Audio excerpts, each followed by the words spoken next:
Boa tarde, então. São exatamente 15 horas e 40 minutos. Nós vamos dar início ao nosso, à nossa sessão de hoje, do segundo encontro de grupos da SBEC. Nós hoje receberemos o grupo Teatro Antigo, aliás, o grupo sobre Teatro Antigo, que vai falar sobre Teatro Antigo em 2020, tá? Hoje, coincidentemente, nós também publicamos o ensaio da professora Adriane, não foi, Adriane? Então, e o grupo se apresentando hoje também, tá bem? Então, vamos recebê-los, todos, e é com vocês agora. Vocês podem ficar à vontade, deixando no final um tempinho para as pessoas participarem também. Podem usar o tempo até, 5 horas, um pouco mais de 5 horas, 15, deixar uns 15 minutos no final. Tchau, boa tarde. Ficar aqui.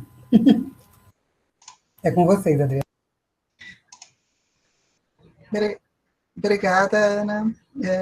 Ana Maria, agradeço bastante a oportunidade. Participamos da primeira edição do evento presencial, em março do ano passado. Agora a gente tem a chance de ampliar o público e mostrar o trabalho do nosso grupo para o Brasil todo, né? Nós vamos dividir essa apresentação em 3 partes.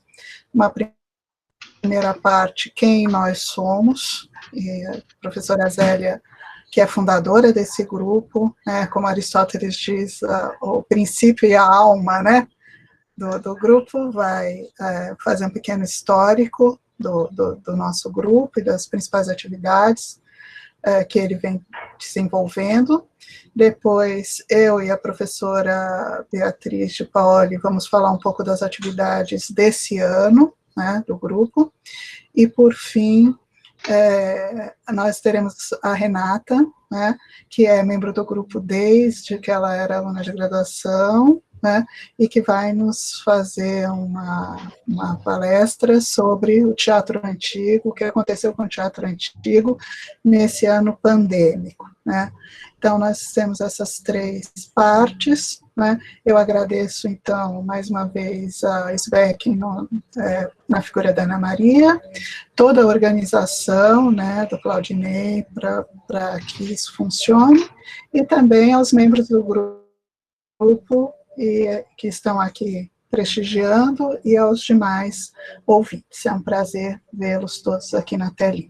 Então, para não perdermos mais tempo, eu passo a palavra para a professora Zélia. Por favor.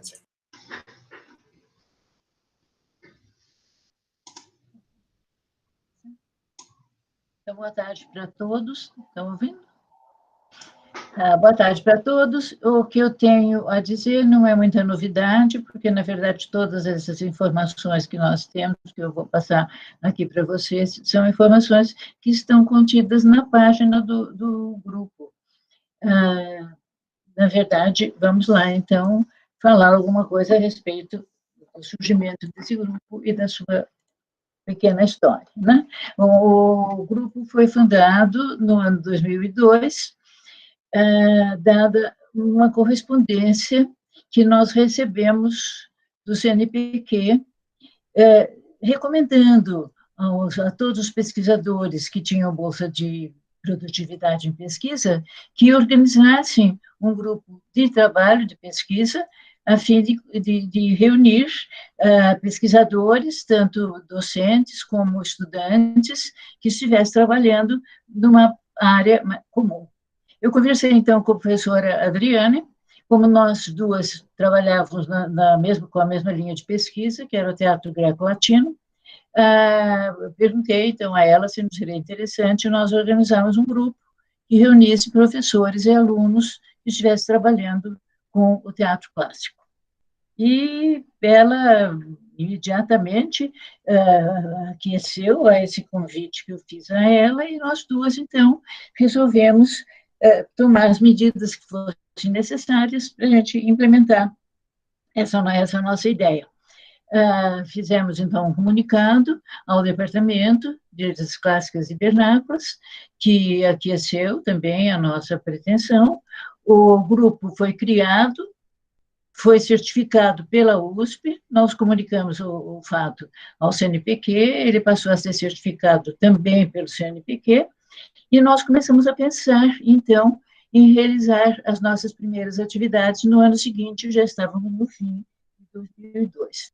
Em 2013, então, nós começamos as nossas atividades. Primeiro, nos reunimos, eu e a Adriane, como pesquisadoras, líderes do grupo, e tínhamos, então, 2 estudantes, 2 doutorandos, que também se filiaram na primeira hora do grupo, José Geraldo Leno, que era meu orientando, e Christian Werner, não sei bem como é que ele pronuncia, se é a inglesa ou se é a germânica, né?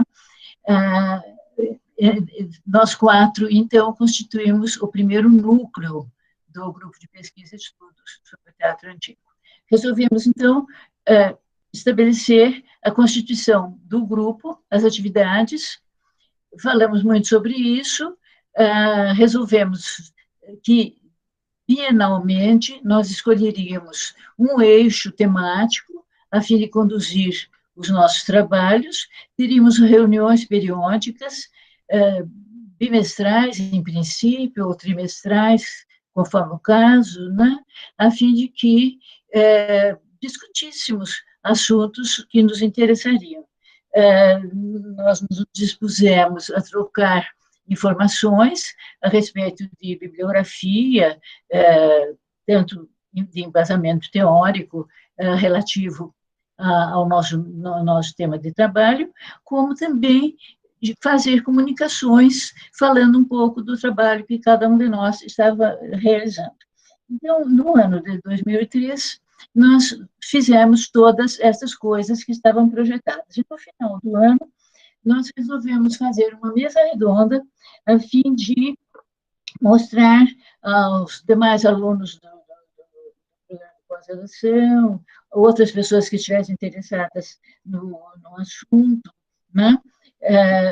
Nós fizemos uma mesa redonda que desse conta do trabalho que a gente estava realizando até então, subordinado ao tema interseção entre os gêneros literários na antiguidade.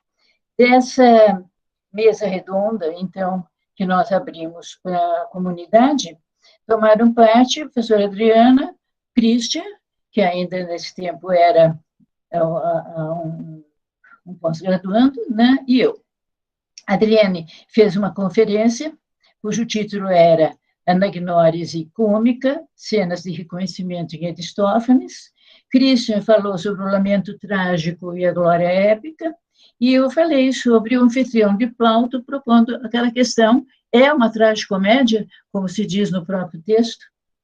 Bom, no ano seguinte, 2004, nós já pensamos, então, em outras coisas. Novos membros se filiaram ao grupo, os doutorandos, Orlando Luiz Araújo, da UFC, Isabela Cardoso, da Unicamp, Wilson Ribeiro Júnior, que estava conosco fazendo a pós-graduação, Maria Cecília Miranda Nogueira Coelho, que era também aluna, e Maria Cecília e Christian passaram a condição de pesquisadoras no momento que defenderam as teses de doutorado. Durante esse ano de 2004, nós tivemos reuniões regulares, como havíamos planejado. Para a primeira reunião do ano, foi convidada a professora doutora Deise Malhadas, da Unesp de Araraquara. Ela estava lançando um livro intitulado A Tragédia Grega, o Mito em Cena. Ela veio, então, participar da nossa primeira reunião e fez uma palestra falando a respeito do livro e daquilo que realmente ela estava estudando. Durante o ano, tivemos a apresentação de várias comunicações. Eu chamaria a atenção para 3 dessas comunicações, porque os conferencistas, então, que eram membros do grupo, apresentaram trabalhos escritos que puderam ser disponibilizados para todo mundo, né? A Adriane falou sobre elementos cômicos no teatro de Eurípides, Isabela falou sobre o humor e coerência e estico, e Cecília sobre a Helena e Eurípides. Nesse momento, nós já tínhamos um grupo maior, tínhamos 8 membros, sendo 4 pesquisadores e 4 estudantes. E estabelecemos um tema a ser estudado no ano seguinte, quando nós, então, prepararíamos o primeiro colóquio do grupo de pesquisa.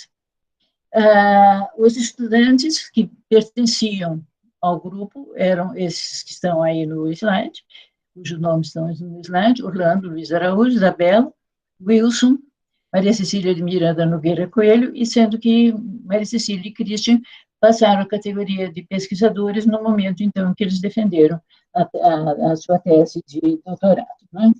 O tema que foi estabelecido foi disfarce, mentira, e Lúcio e a Pater no teatro antigo. Nós iríamos trabalhar, então, sobre esse tema durante o biênio 2005-2006. Nessa ocasião, entrou um novo membro no grupo, a Ivonete de Souza Rabelo, e nós realizamos as nossas atividades, as nossas reuniões, e, finalmente, o nosso colóquio. Né? Para esse colóquio, então, nós contamos com trabalhos que foram apresentados pelos próprios membros do grupo, apesar de que tivemos também algumas coisas diferentes. Na sessão de abertura, foi convidada a professora Analia Amaral de Almeida Prado, que havia sido professora de grego na USP durante muito tempo, estava aposentada, e ela fez uma introdução ao tema que nós iríamos desenvolver, discorrendo sobre o vocabulário grego referente ao campo da mentira. Então, todas as palavras que seriam relacionadas com engano, com dolo, com fraude, com mentira, com conversas enganosas, né?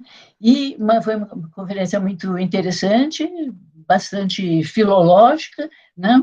E as demais palestras, então, ocorreram, ficaram por conta dos membros. Foram explorados durante o evento obras de Sófocles. Adriano e Orlando trabalharam com ele, né? Eurípides, Wilson e Cecília, o Wilson com as Ifigênias e Cecília com a Helena. Isabela trabalhou com Plauto, que é realmente a especialidade dela. Eu trabalhei com Sêneca e Ivonete trabalhou com Heródoto. Heródoto é historiador, todo mundo sabe. Até a gente discutiu um pouco o que Heródoto teria a ver com o teatro antigo.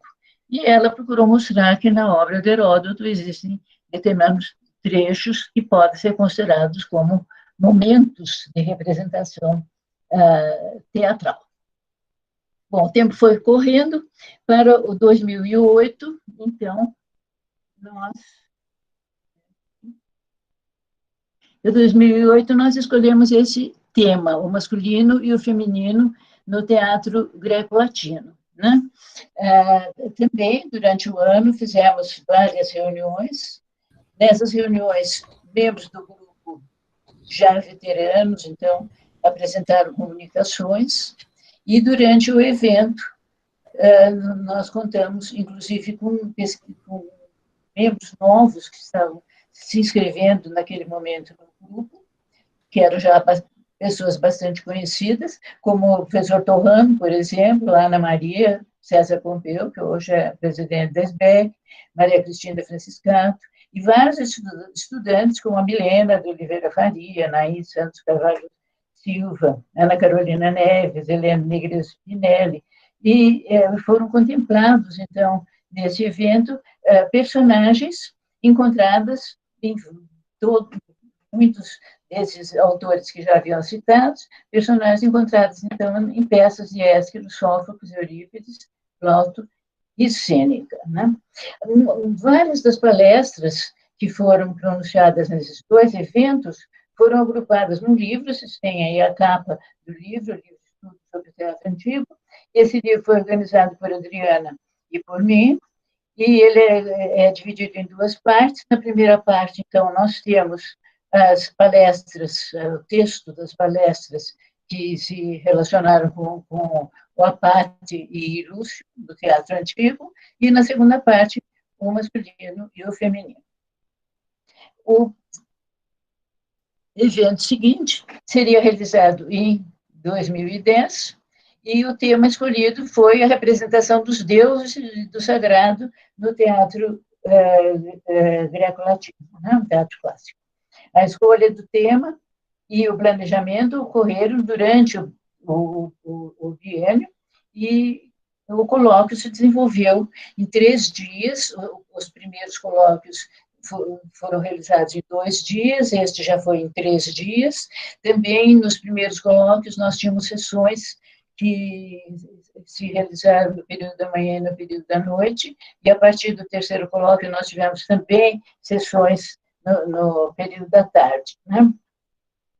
Na sessão de abertura do colóquio, nós contamos com a presença da professora Maria de Fátima Souza e Silva, da Universidade de Coimbra, que estava em São Paulo, e que aceitou, então, o nosso convite e fez uma conferência sobre Penteu de Bacantes, né, o fracasso do poder. Parece que ela estava já indicando um dos colóquios seguintes que nós teríamos.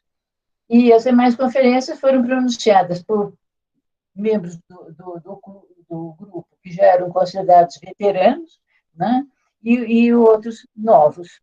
Dos membros antigos, então, nós tivemos palestras do professor Torrano, Isabela, Maria Cristina, Maria Cecília, Wilson, Adriane, Naim, Milena, e dos membros que ingressaram no grupo durante o biênio, o professor José Eduardo Loner e a mestranda Karen Amaral Sanconi.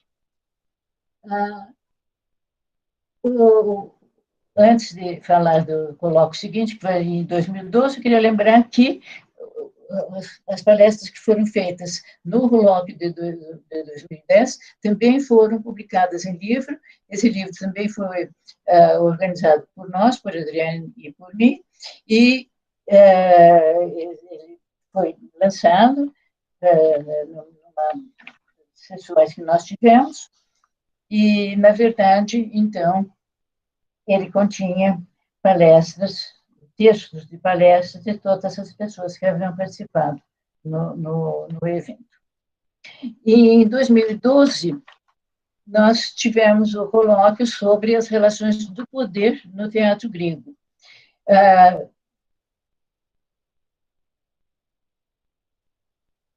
Mais uma vez, as sessões do colóquio ocorreram em 3 dias, também com sessões no período da manhã, tarde e noite, e entre os palestrantes a gente gostaria de lembrar, então, alguns pesquisadores convidados que nos brindaram com conferências, como, por exemplo, a professora doutora Munira Mutran, do Departamento de Letras Modernas. Ela é especializada em literatura irlandesa, e ela fez uma conferência sobre Sófocles, na Irlanda, a respeito de uma peça que se chama The Burial at Thebes, né? Também esteve presente como convidada a professora Anastasia Bakogianni, que nessa ocasião trabalhava na Open University do Reino Unido, e ela fez uma conferência sobre o triunfo de Medeia e Staging Euripides' Tragedy on the Modern Greek Stage, mostrando realmente um fenômeno que todos nós presenciamos a todo momento, que é a representação de peças clássicas hoje em nossos teatros. E também foi convidado, esteve presente, está fazendo uma conferência, o professor da Universidade Federal do Paraná, Rodrigo Tadeu Gonçalves, que discorreu sobre discurso soberano performativo, metateatral, no anfitrião de Plauto, sobre homens e deuses.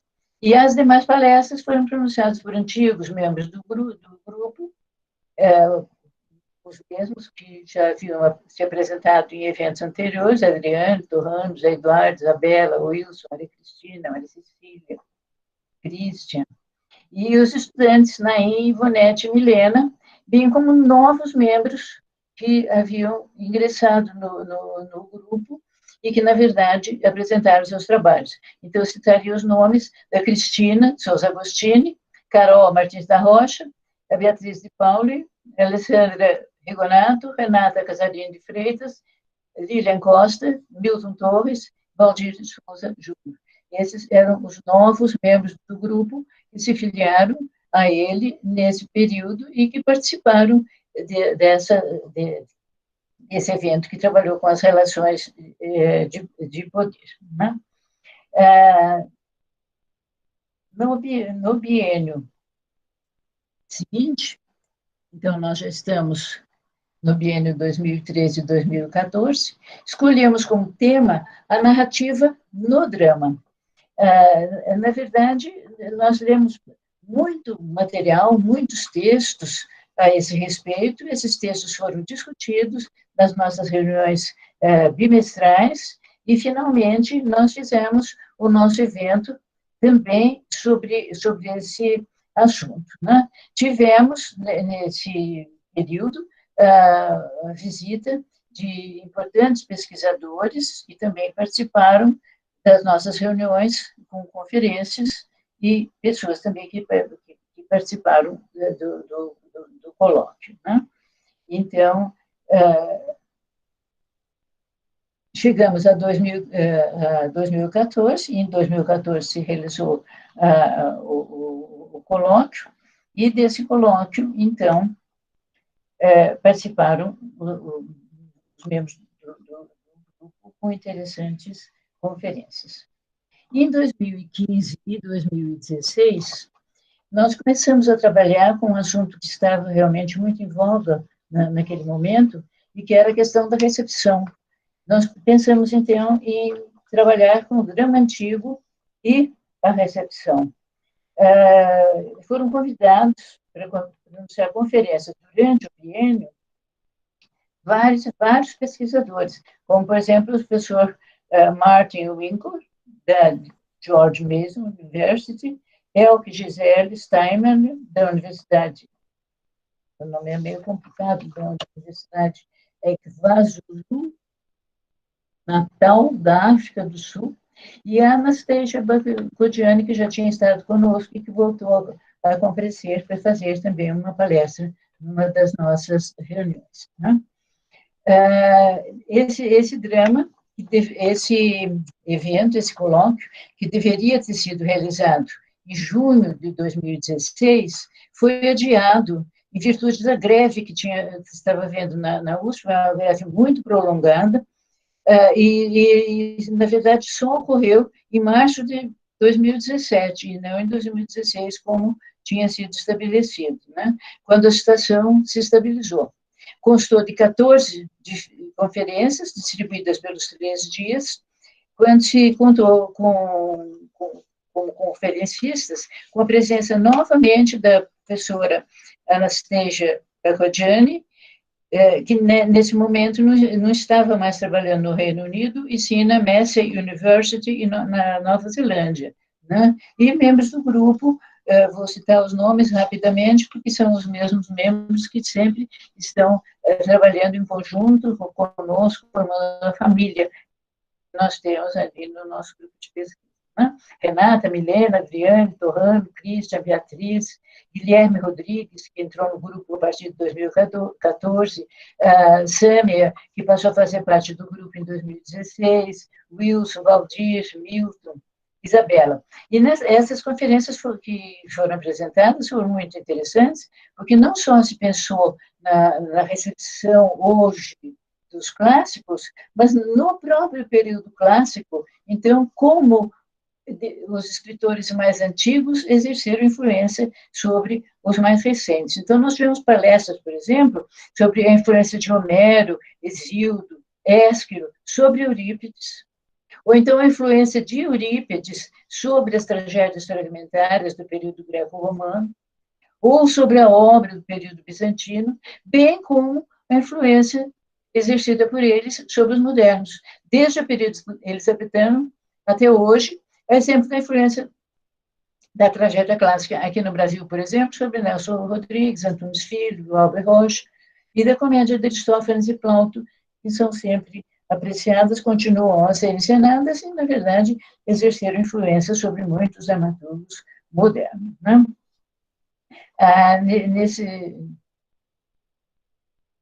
o colóquio foi organizado por Adriano, que era líder do grupo, né, e pelos doutorandos Sâmia e Felipe Campos de Azevedo, que ingressaram no grupo em 2015. Tivemos professores convidados, como, por exemplo, José Geraldo Costa Grillo, Fernando Brandão, que é da Unifesp, Fernando Brandão dos Santos, que é da Unesp, e os pesquisadores do grupo deram conta, então, do restante do tempo para apresentar os seus trabalhos. Em 2019, nós já estamos agora chegando a 2019, a Sociedade Brasileira de Estudos Clássicos, a qual estão afiliados vários grupos de estudo, inclusive o nosso grupo de estudo sobre teatro antigo, desde 2009, o grupo estava afiliado. A Sociedade Brasileira de Estudos Clássicos realizou, então, o primeiro seminário dos grupos de estudo da SPEC.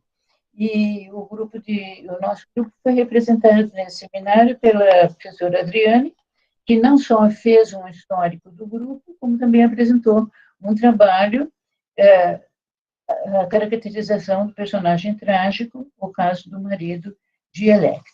Bom, estávamos nesse ponto, quando chegamos ao fim de 2019, chegamos a estabelecer o tema que seria estudado nesse biênio 2020-2021, né? Marcamos até a data da primeira reunião, que se realizaria em 2020, que seria 23 de março, e o tema que seria as emoções no drama antigo. Acontece que ninguém contava que alguns dias depois, alguns dias antes, da data da reunião, então, se abateria sobre o mundo a calamidade que ainda estamos enfrentando até agora, e que exigiria que fossem repensadas todas as atividades acadêmicas planejadas para 2020. Então, isso vai ficar por conta de Adriane, que vai falar sobre o teatro na época pandêmica, né, no ano trágico de 2020. Muito obrigada a todos pela atenção. Muito obrigada, Zélia. Acho que a Zélia tratou muito bem, né, de todas essas questões, recapitulou muito bem as nossas atividades. Eu gostaria só de reforçar o quão antigo é o grupo, né, ele foi fundado em 2002, e como a Zélia falou, a gente constitui quase uma família mesmo, porque as pessoas entram no grupo e vão ficando, a maioria das pessoas vai ficando, vai contribuindo e vai formando um grupo bastante coeso, né? Só complementando a fala da Zélia, os textos apresentados nos últimos colóquios, o colóquio sobre drama e recepção e o colóquio sobre a caracterização no teatro antigo, foram publicados em dossiês também, na revista Codex, né, a Bia vai até falar desse último, mas já o da recepção já está também publicado na revista Codex, né. E antes de eu passar, de fato, para a minha apresentação, que é muito breve, eu só queria mostrar para vocês o site do nosso GP, né, eu pus o link ali, depois eu vou voltar, então vou pedir para apresentar, só para que vocês tenham uma ideia. O site, ele é todo mantido por um dos nossos membros, que é o Wilson, né, Wilson Ribeiro Júnior, vocês conhecem bem, ele já é bastante presente na SBEC. Então, a gente tem uma aba para as notícias, né, tudo que vai acontecendo, essa nossa apresentação aqui no seminário da SBEC já consta, uma página, uma aba para os colóquios, então, os programas de todos os colóquios estão aqui elencados, as nossas participações nos congressos da SBEC, em atividades extraordinárias, uma aba das publicações, né? Então, com os links, quando é o caso, né? Então, os livros que a Zélia referiu, e os dossiês na Letras Clássicas, e os 2 dossiês que saíram pela Codex, e também uma página com os membros do grupo, com o link para o currículo Lattes, né? Então, esse aqui é o site, qualquer um que queira, então, ter informações sobre o grupo, pode acessar, eu estou colocando aí no chat o link novamente, né? Com relação às nossas atividades desse ano, né, bom, hoje, como a Ana Maria falou, foi publicada a minha contribuição para a coluna dos estudos clássicos na pandemia, eu fiz em forma de diário, então lá eu pude recapitular um pouco o que a Zélia narrou, né, como a quarentena em São Paulo foi decretada para o dia seguinte, aquele que a gente tinha planejado a nossa primeira reunião do grupo, mas o primeiro caso de Covid na USP tinha acontecido há uns 10 dias antes, e a universidade já estava mais ou menos se encaminhando para o fechamento. Isso foi em março. Daí nós ficamos num primeiro momento em suspenso, sem saber que atitude tomar. Nossas reuniões são sempre presenciais. É até estranho falar isso hoje, como se fosse anormal, né? Mas era a normalidade das coisas. E a gente não sabia, na verdade, quanto tempo ia demorar para as coisas voltarem ao normal, mas nem no meu maior pesadelo eu imaginar que a gente ia chegar em dezembro e ainda ia estar aqui nesse ponto, né? Então, a gente deixou as coisas meio suspensas e resolvemos retomar as atividades em agosto. Como a Zélia falou, o nosso eixo temático nesse biênio é as emoções trágicas. Como eu lembro no diário da pandemia que eu escrevi, nunca imaginei que as experimentaríamos tanto esse ano, né? Piedade e terror, medo e compaixão, têm sido nossos companheiros, não só nos textos, mas na nossa vivência. Mas retomamos as reuniões, fizemos reuniões em agosto, setembro, outubro e novembro, né, discutindo textos teóricos, que tratam das emoções no drama greco-latino. Continuaremos a fazê-lo no ano que vem, né? O que eu gostaria de lembrar. E um ganho, se é que a gente teve algum ganho nessa situação pandêmica, foi que, ao migrar para o formato digital, virtual, nós pudemos receber de volta vários dos nossos membros que estavam dispersos pelo Brasil, né, e que não podiam participar das reuniões assiduamente, ou praticamente não podiam participar das reuniões. Então, a gente teve de volta a companhia do Orlando Araújo, aí, da Federal do Ceará, da Beatriz Paoli, e também da Renata, né, a Beatriz da UFRJ, a Renata da UF, da Maria Cecília, que chegou a acompanhar umas 2 reuniões, da UFMG, né, e outros membros que, pela correria do dia a dia, não estavam podendo acompanhar, como a Milena Oliveira Farias, né, que também voltou a acompanhar o grupo. Então, de certa forma, foi um ganho também a gente migrar para esse formato. Hoje seria a nossa 5ª reunião, e eu considero assim, porque depois a gente vai ter a apresentação da Renata, né?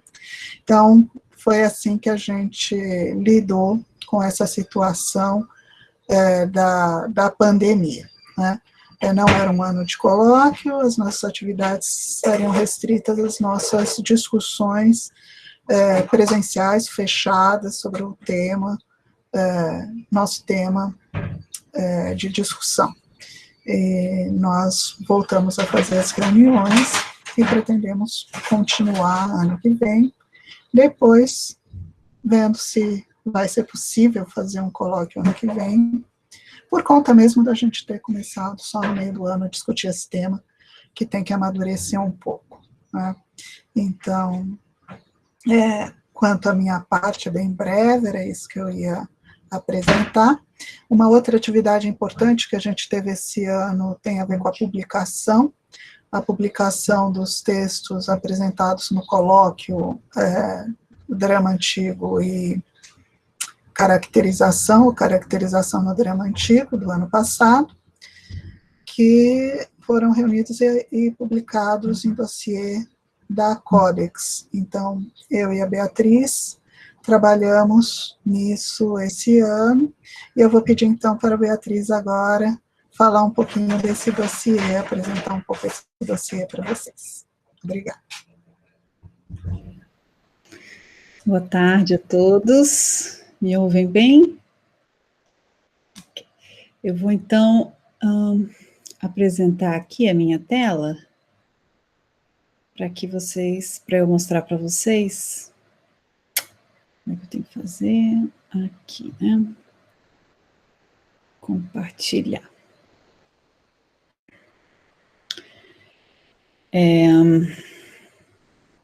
Dá para ver? Dá. Então, aqui é a página, né? A página do grupo, feita pelo Wilson, muito bem cuidada. E aqui na aba Publicações, né? A gente tem acesso aos dossiês aos quais a Adriane estava se referindo. Então, até o momento, com relação à Codex, né, nós temos 2 dossiês publicados. O primeiro foi publicado em 2018, né, que é referente ao colóquio de 2017, Drama Antigo e Recepção. E o que saiu no primeiro número do volume deste ano, da Codex deste ano, é a primeira parte do dossiê, a caracterização no drama antigo, né, tragédia, que reúne os textos apresentados no colóquio do ano passado, né, que trabalhou com esse tema da caracterização. Eu vou, então, mostrar aqui para vocês, esse aqui, então, ficou assim a capa, né, do dossiê. Ele vem com os nomes dos autores, né, então seria uma capa dentro, uma segunda capa dentro da revista, né, e aí ficou como volume 1, o volume 2 vai ser publicado agora ainda este mês, né, no número 2 do volume deste ano da Codex. Então aqui, só para vocês darem uma olhada, vem a apresentação da Adriane, a apresentação dessa primeira parte do dossiê, né? Esse primeiro dossiê, esse primeiro volume, então, ele está neste número da Codex, e aqui, deixa eu mostrar para vocês, aqui, nessa parte aqui, se eu consigo aumentar, aqui, dá para ver melhor, né? Então, aqui nós temos os artigos frutos dessas apresentações, né?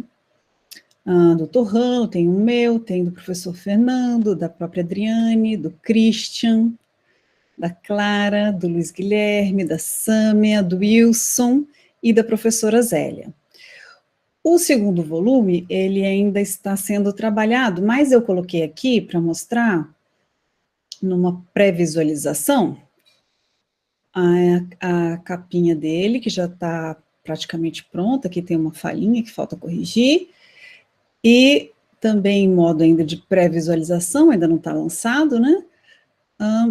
Aqui no sumário, para a gente ter uma ideia, ele é um número que vai sair, um dossiê que vai ter um tamanho menor, né? Mas é ele aqui, então, né, seria o volume 2, aqui também vai ter que arrumar ainda, né, só um rascunho, digamos assim, de dentro da revista, né? E ele vai constar, vai contar com esses 4 artigos, né? Da Karen, do Milton, da Cristina e do Ricardo Neves. Então, aqui já dá para ter uma ideia de como que ele vai ficar. Vai ser um dossiê um pouco menor, né? Então, seria esse volume 2, comédia e outros gêneros de natureza dramática. E só para mostrar aquele primeiro que foi feito, de 2018, ele tinha ficado mais ou menos assim. Esse aqui foi feito como um único volume, né? Também com a apresentação da Adriane, são todos organizados pela professora Adriane.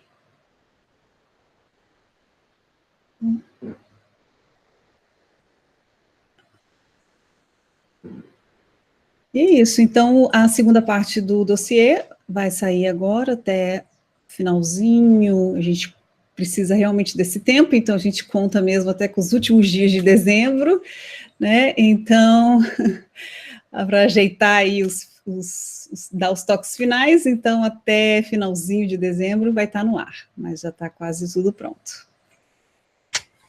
Obrigada, Bia. Assim como eu agradeci o Wilson, né, pela manutenção do site, eu tenho que agradecer a Bia por essa parceria aí na edição dos nossos dossiês, né, a Bia, que, como o Wilson, são membros já antigos do nosso grupo, sempre colaborando, né, embora a Bia tenha ido para o Rio, ela sempre vem para os colóquios, está numa interlocução constante com a gente, né.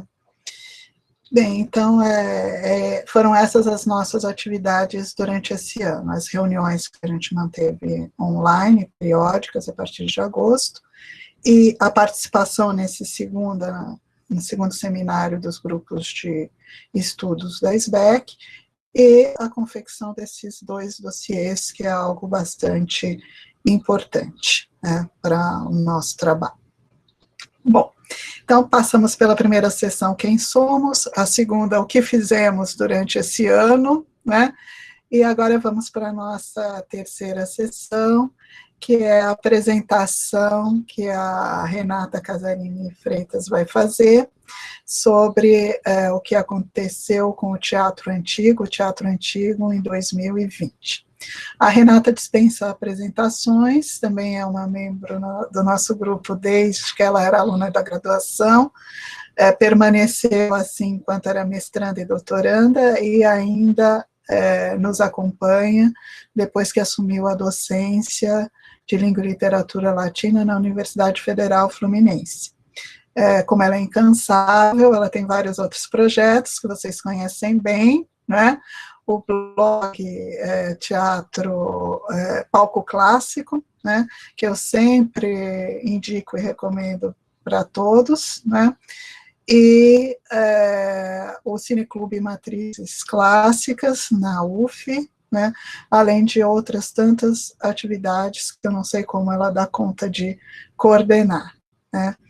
Então, acho que ninguém melhor do que a Renata, com quem a gente conversou muito ao longo desse tempo todo, sobre o que estava acontecendo, já que, assim como nós tivemos que paralisar os nossos encontros presenciais, todo o teatro também, as apresentações foram suspensas, né?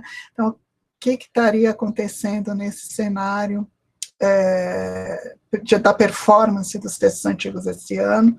Então, a Renata é a pessoa ideal para fazer isso, e nós costumamos sempre, ao longo da nossa trajetória, abrir um espaço na nossa janela de discussão temática para que aqueles que têm projetos de pesquisa, né, apresentem também para nós os resultados. Então, a Renata é a nossa convidada, né, para esse último encontro, para esse seminário da SBEC. Eu agradeço a ela por ter aceitado o convite. Obrigada, Renata, é com você. Eu que agradeço, só queria checar se me ouvem bem, porque eu resolvi pôr o microfone. Sim? Tá bem. Então, ótimo. Então, eu vou fazer uma apresentação e vou tentar seguir um texto, né? Espero que vocês apreciem o que eu preparei. Só um segundo, então. Então, vou começar a apresentação e vou fazer uma leitura para eu não me estender muito. Esta é uma grande oportunidade de apresentar uma das articulações do meu projeto de pesquisa, que tem como foco a recepção do teatro antigo nos tempos atuais. O blog Palco Clássico surgiu em janeiro de 2017 e tem, portanto, já 4 anos. Neste período, eu tenho registrado encenações de peças com temas da antiguidade ocidental, não exclusivamente as conhecidas peças dos 3 grandes tragediógrafos gregos e as comédias de Aristófanes, em algumas ocasiões até comédias de Plauto, mas também experiências dramatúrgicas com os épicos antigos e outros temas mitológicos ou históricos.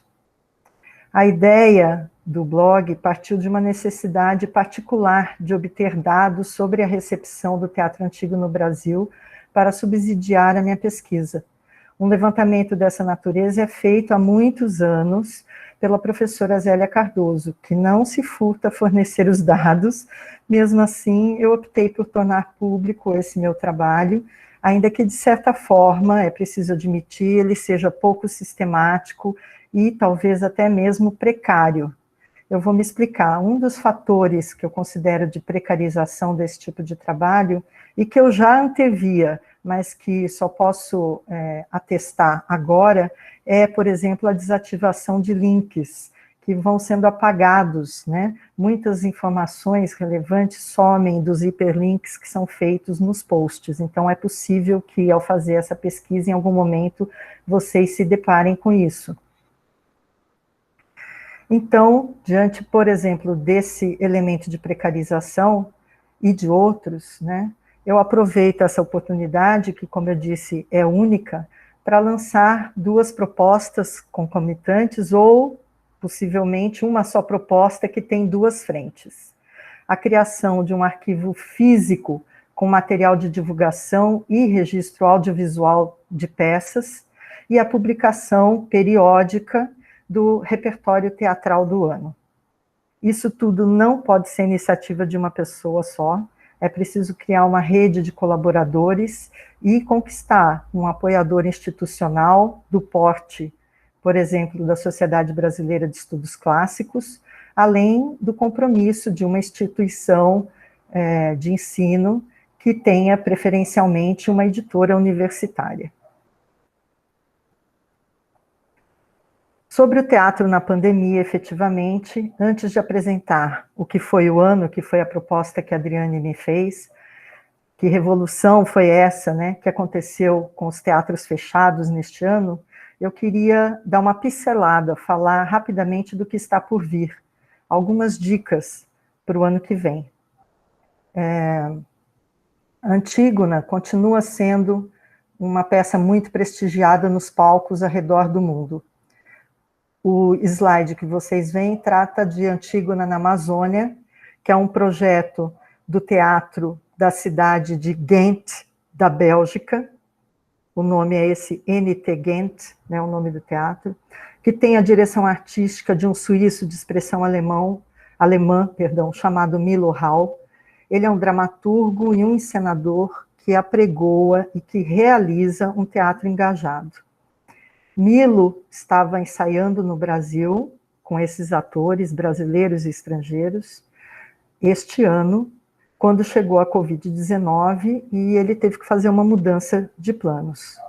Antígona na Amazônia é uma peça que reelabora o massacre de Eldorado dos Carajás, ocorrido em 17 de abril de 1996, quando 19 trabalhadores rurais sem terra foram assassinados na violenta repressão policial a uma marcha de protesto do MST na BR-155 em direção a Belém.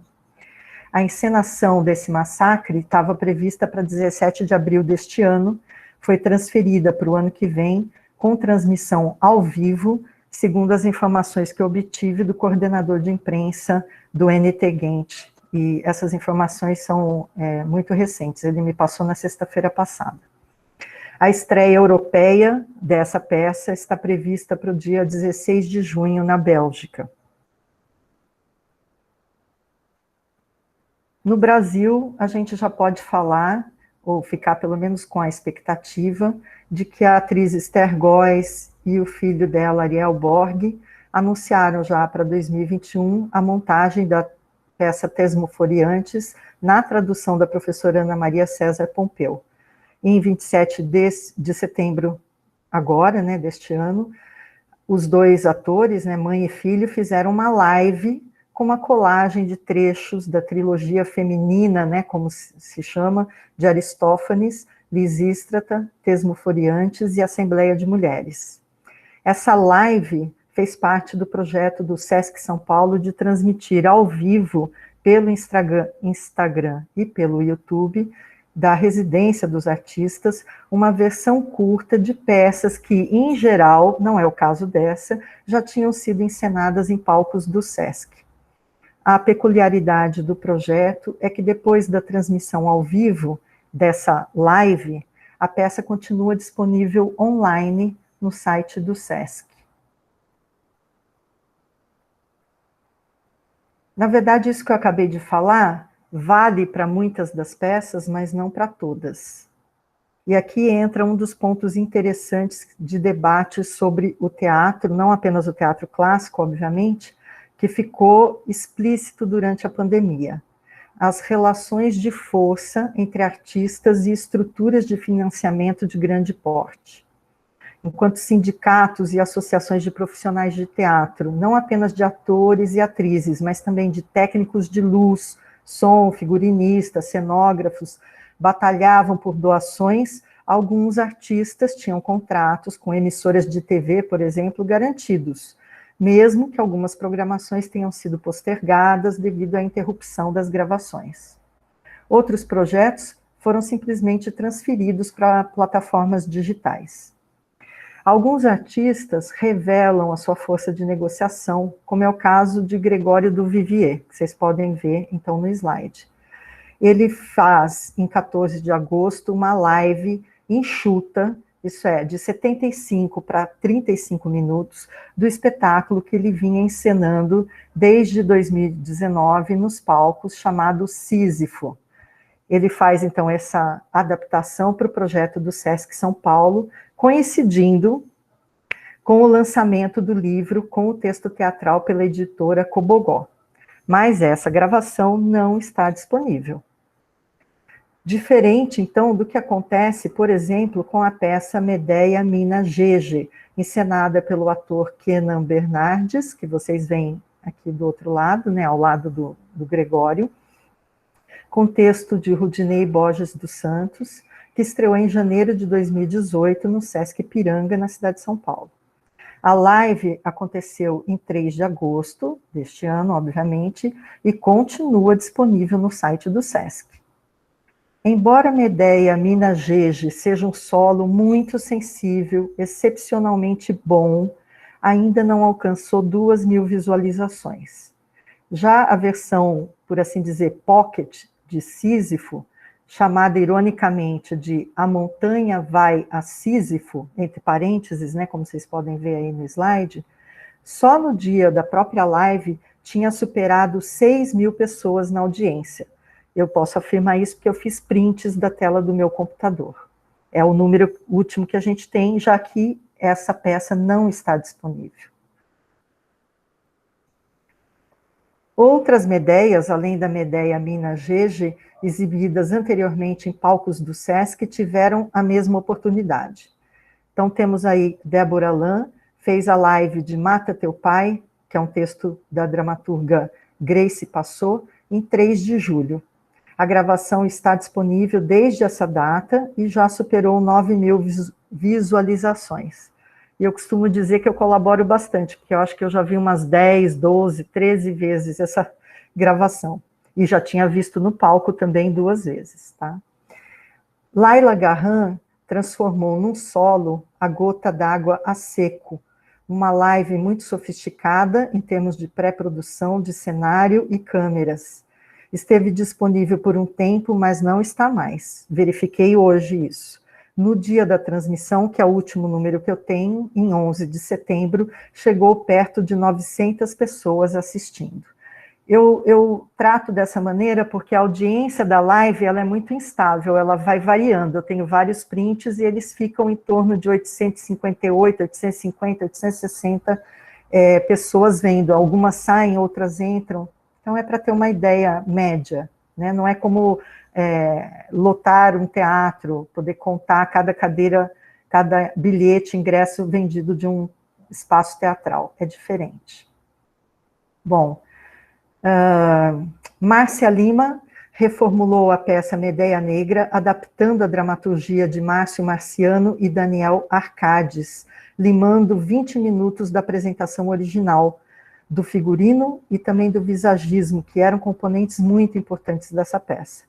O audiovisual esteve disponível, saiu da plataforma do Sesc e, para minha surpresa, grata surpresa, voltou. Agora já soma mais de 4.500 visualizações. Todas essas peças eu vi também no palco, tá, gente? Só para constar, né?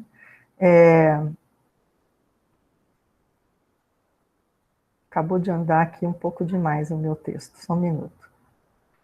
Então, eu queria fazer um comentário que, por causa dessa proposta singular do Sesc, de realizar uma live que fica disponível online, eu resolvi criar um selo, meio jocoso, é verdade, OnLive, que é esse selinho rosa que vocês veem aí, nas divulgações que eu fiz pelo Instagram dos posts do blog Palco Clássico, né? A gravação do audiovisual de um espetáculo teatral pode ser, é claro, de uma apresentação ao vivo e ininterrupta, mas esse não é o modo de produção de audiovisual mais comum, mais usual. Em geral, o que ocorre é a filmagem de várias apresentações e a edição das melhores imagens dessas várias apresentações, como se fosse uma única peça. Eu teria muito mais a falar sobre essas produções teatrais em tempo de isolamento social, mas eu tenho fé que vocês terão perguntas e eu prefiro, então, tratar de detalhes desses espetáculos todos, respondendo às perguntas. Até porque eu tenho mais coisas para falar. Eu pretendo falar de 2 importantes produções internacionais. Mas antes disso, vale a pena mencionar uma produção de Medeia, mais uma, não é que eu estou escolhendo, é o que foi feito, muitas Medeias, né? Essa Medeia chama-se Medeia Tragédia Digital ao Vivo. Ela é da Sórdida Companhia e foi feita diretamente para a plataforma digital. A tradução e adaptação é de uma moça que eu não conheço, chamada Stephanie de Greas. Me parece que ela tem origem grega, segundo eu apurei em algum momento. E essa fala que está aí é dela, né, como vocês podem ver. Essa peça estreou em setembro, na plataforma Zoom, por isso vocês veem esses quadrinhos, né? Aqui embaixo tem 2 edições de imagem que eu fiz, né? A Medeia é sempre essa moça que aparece aqui deitada e aparece aqui com essa boca aberta, lamentando e tal, tá? Aqui não sei se dá para vocês lerem, mas é Cloto, Láquesis, que são o coro, elas compõem o coro, aqui é Jazão e aqui é o mensageiro. Só para vocês terem uma ideia, a letra é muito pequena, talvez não dê para ler, né? Bom, embora a dramaturga não tenha certeza sobre chamar ou não o que fizeram de teatro, eu não tenho nenhuma dúvida e vou me citar, que é uma coisa muito presunçosa, mas é muito breve o que eu escrevi ali no post no blog. Eu escrevi: sim, é teatro se considerarmos os diálogos, a tela repartida em 2 ou 3 quadros, uma ou outra tomada de corpo inteiro de Medeia, tanto deitada sobre a cama como em pé no banheiro. A interação ao vivo entre atores, seguindo um texto conhecido e reconhecível na tradição teatral, proporcionando interpretações que podem variar a cada apresentação. É teatro, sim. Hoje, pelo menos. Então, agora indo para as 2 produções internacionais que eu quero destacar.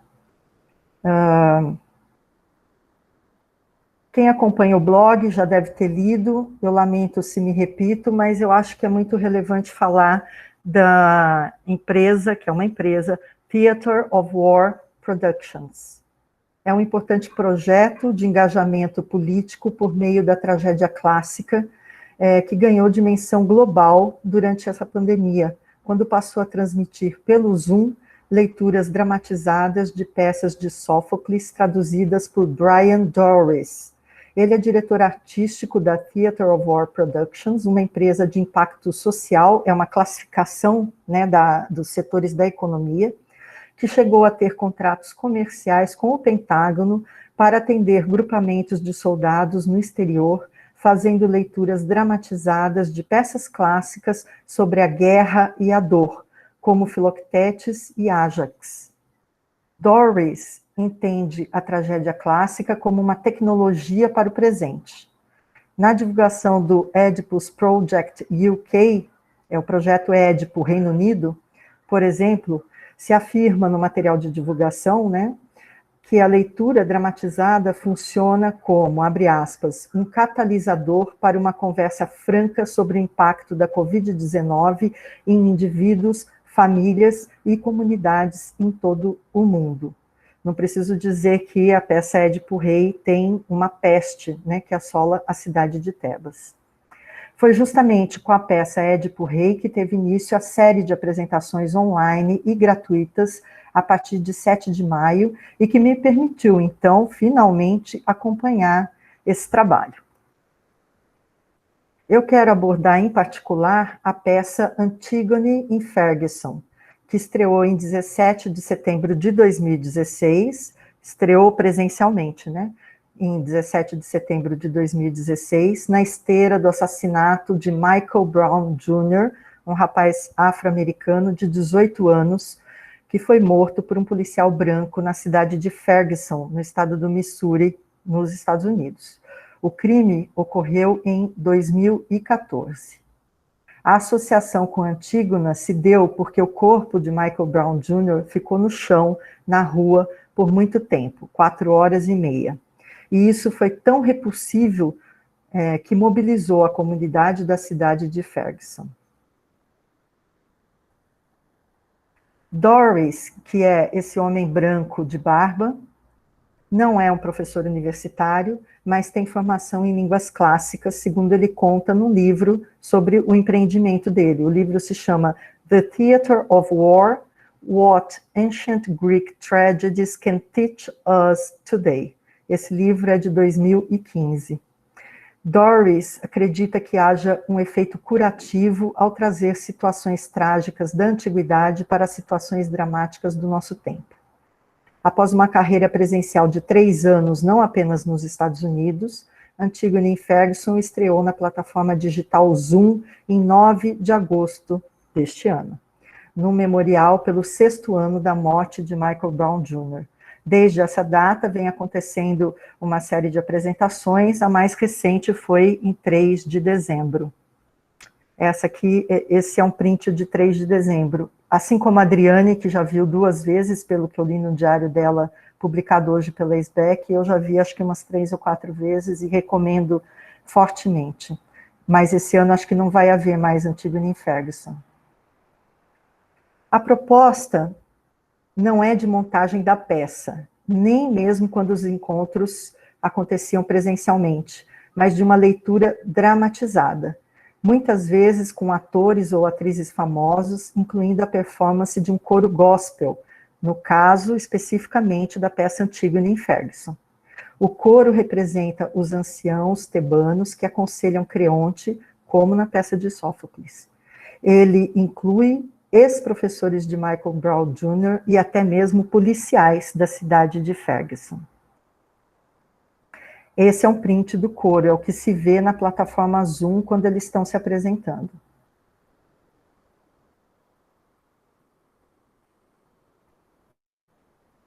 O texto deslocou de novo, me perdoem. Então, depois da leitura dramatizada, entram em tela convidados para o debate, e em seguida a discussão é aberta ao público em geral. As manifestações são mediadas por Doris, que busca sempre associar cenas da peça a fatos dramáticos do cotidiano.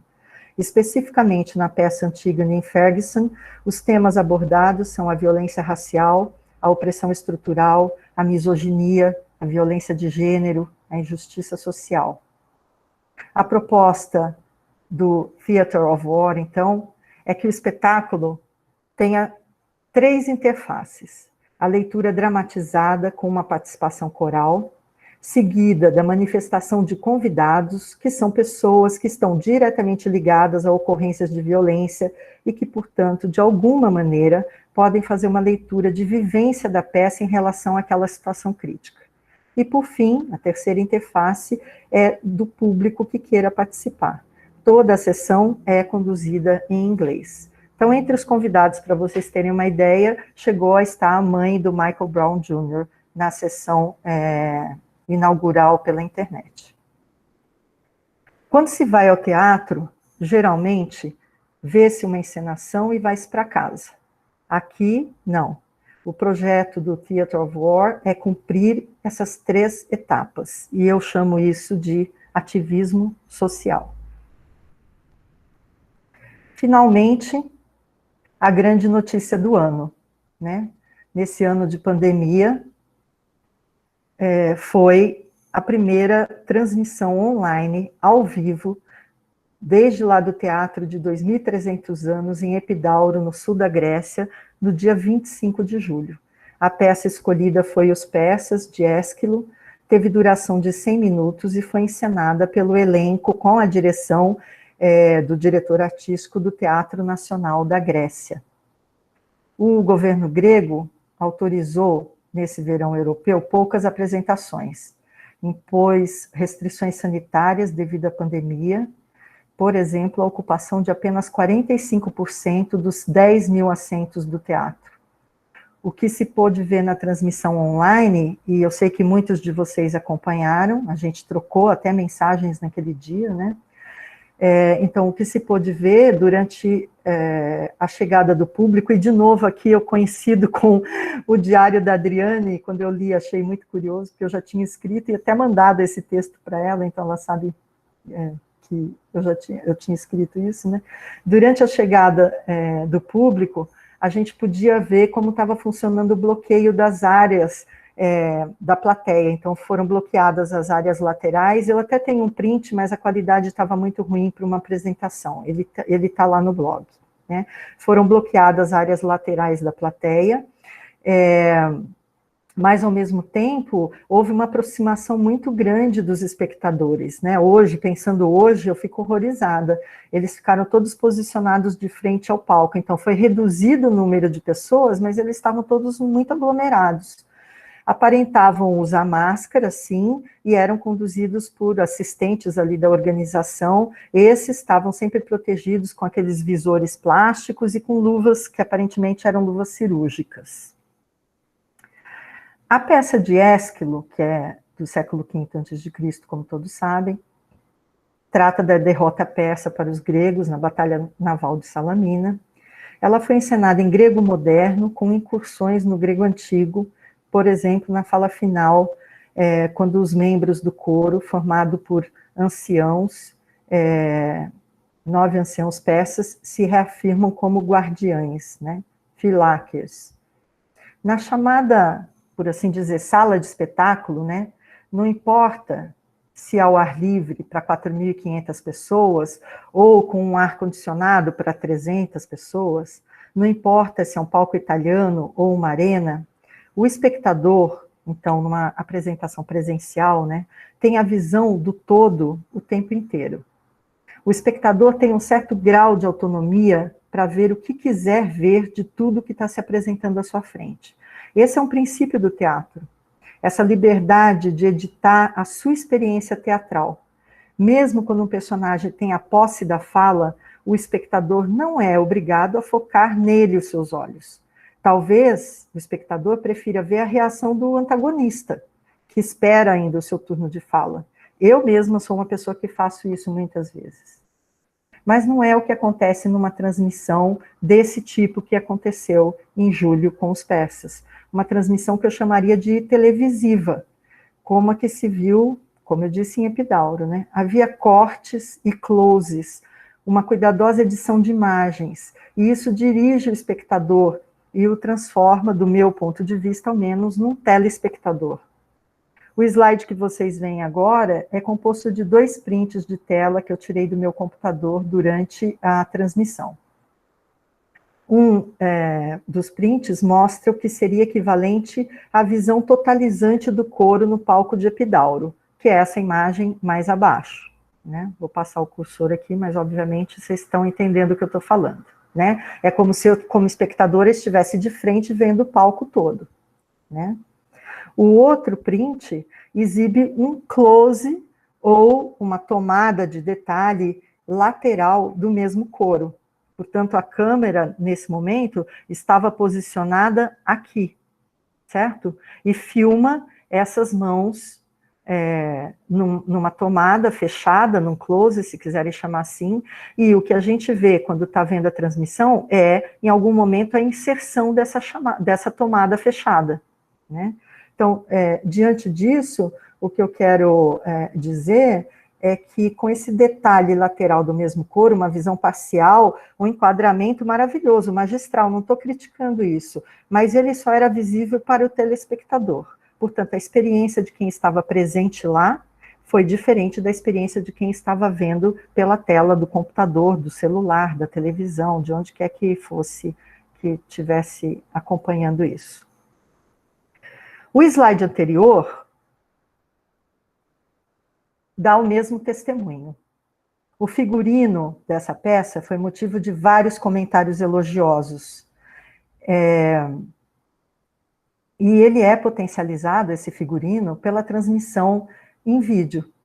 Os detalhes bordados nas vestes do coro e nas vestes de Xerxes ganharam uma dimensão na tela.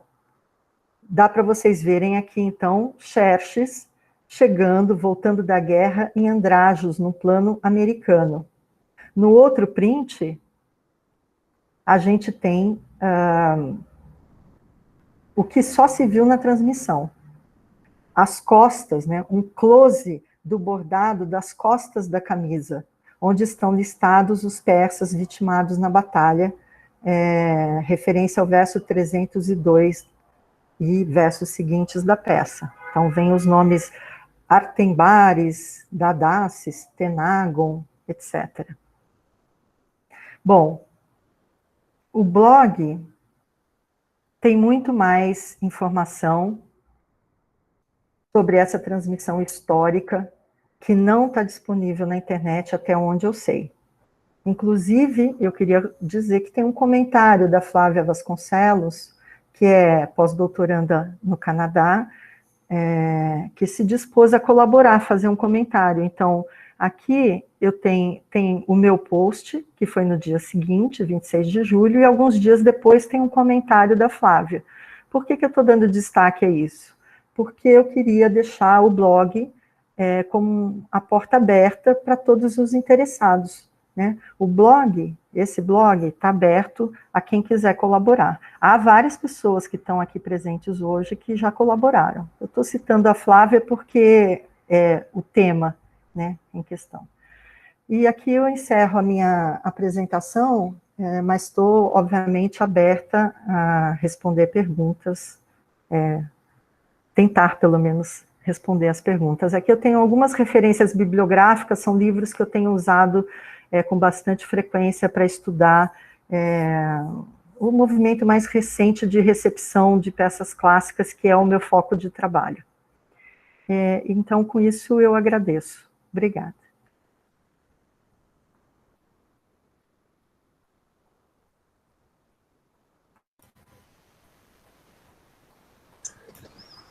Bom, acho que foi ótima a apresentação da Renata, né? Foi um ano muito estranho, mas muito fértil para o teatro de alguma maneira, né? E eu acho que agora, como a Renata falou, são as perguntas, né? Sim, podemos abrir, então, para as perguntas. Gente. Parabéns para o grupo, excelente. Viu? A Renata está fazendo um registro ótimo, né? Tudo que aparecer do teatro está registrado com a Renata. Muito bom, parabéns, viu? Vamos ver se já tem alguma pergunta. Pode se manifestar, né? Quem quiser falar.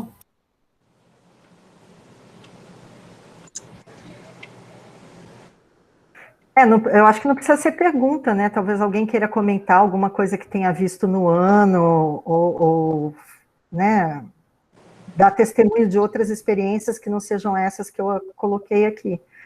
Me interessa muito ouvir o que as pessoas podem ter a dizer sobre o teatro nesse período. Uma pergunta que não quer calar, Renata, é por que tantas Medeias, né? Algumas dessas Medeias, elas voltaram agora nesses projetos do SESC, mas elas não são antigas, elas são, sei lá, de 2 anos para cá, mais ou menos, né? E muito numa apropriação étnica, ou numa apropriação feminista, né? Que aconteceu, ainda tem outras Medeias que não apareceram aí, porque não foram pro online, como a Gota d'Água Preta, né? Então, como é que você vê isso? Então, sim, há outras Medeias que não constam aqui da minha apresentação. Por exemplo, a Gota d'Água Preta, que é um espetáculo fabuloso, né, e que eu espero que volte a ficar em cartaz quando a gente puder, né, comparecer ao teatro, mas eu sei que o Gé Oliveira, que é o diretor, né, não quer colocar a Medeia, a Gota d'Água Preta, né, dele, na plataforma digital. Eu acompanho, né, eu fico acompanhando esses caras, que agora também na pandemia dá para você acompanhar onde quer que eles vão, né, então é tipo, você segue no Instagram e fica sabendo quando eles vão falar. Então, eu já ouvi ele falando que não quer fazer isso. É lógico, é um projeto de outra dimensão, tem muitos atores, né? Esses projetos que foram encenados no palco e que se tornaram, como eu chamo, pockets, né? Assim, esses apresentações pockets, são apresentações que, em geral, dava para transformar num espetáculo solo, né? Mesmo se pegar, por exemplo, a Gota d'Água a Seco, né, que é da Laila Garran, era só ela e um outro ator no palco fazendo o papel de Jazão, né? Por isso que era o a seco, porque ela já era no palco, já era reduzida a peça. Agora, então, ficou uma peça solo, é só ela. Então, essa é uma questão técnica, né? Por que aparecem tantas Medeias? Porque a Medeia por si já muitas vezes basta. A Medeia Mina Gege já era um episódio solo no palco. Então, transferi-lo para plataforma digital solo não chega a ser um grande drama. Assim como a Medeia Negra e o Mata Teu Pai, embora até tivesse um coro das meninas da Gamboa, que são umas senhoras aqui do Rio de Janeiro, que fizeram curso de teatro aqui, ainda assim, eu insisto que mesmo no palco ele era um espetáculo solo, né? No sentido de que quem concentra todas as atenções é basicamente, essencialmente, a Débora Lã. Então, também faz sentido ter sido transformado num solo. Agora, por que o tema... Tem alguém que está com o microfone aberto que está fazendo muito ruído. Agora, por que o tema da Medeia, né? Isso é curioso e talvez peculiar, porque o que eu diria é que no exterior a Antígone tem mais presença, o que faz sentido, né, nesse momento de pandemia, de corpos que não podem ser velados como se espera que possam e tal, e trouxe até o exemplo aí da Antígone em Ferguson trouxe, mas da Antígone na Amazônia, embora o projeto já se antecipe, ele fosse anterior à pandemia, é preciso observar isso. Então, tentando responder sobre a questão da Medeia, acho que há fatores que têm a ver com o momento do teatro no Brasil. Nada mais interessante no teatro brasileiro, digamos assim, há 2, 3 ou 4 anos, eu sei que vem de muito antes, tem um histórico, está na minha referência bibliográfica, mas nada mais interessante do que o movimento dos teatros negros no Brasil, né? Não tem nada que seja tão motivador, tão estimulante para se assistir hoje em dia. E o teatro negro se apropria, eu acho, com muita pertinência dessa figura mitológica da Medeia, enquanto refugiada ou exilada ou desterrada, o nome que queiram dar para ela, né, nessa condição, e não está na sua própria terra. Depois, também, com essa postura dela, quer dizer, em sendo bárbara numa terra, digamos, clássica, né, tem toda essa questão também cultural, né, afrodiaspórica, né, que os teatros negros, os vários teatros negros, né, nas suas várias vertentes, têm tentado também resgatar. Então, eu teria até mais exemplos para dar que estão lá no blog, né? No blog eu tenho colocado várias questões, desde leituras dramáticas até pequenos vídeos ainda em caráter provisório sobre Medéia, essa Medéia desterrada da sua terra e que encontra um solo fértil no teatro brasileiro, principalmente o teatro negro. Desculpa a extensão da resposta, mas acho que merecia.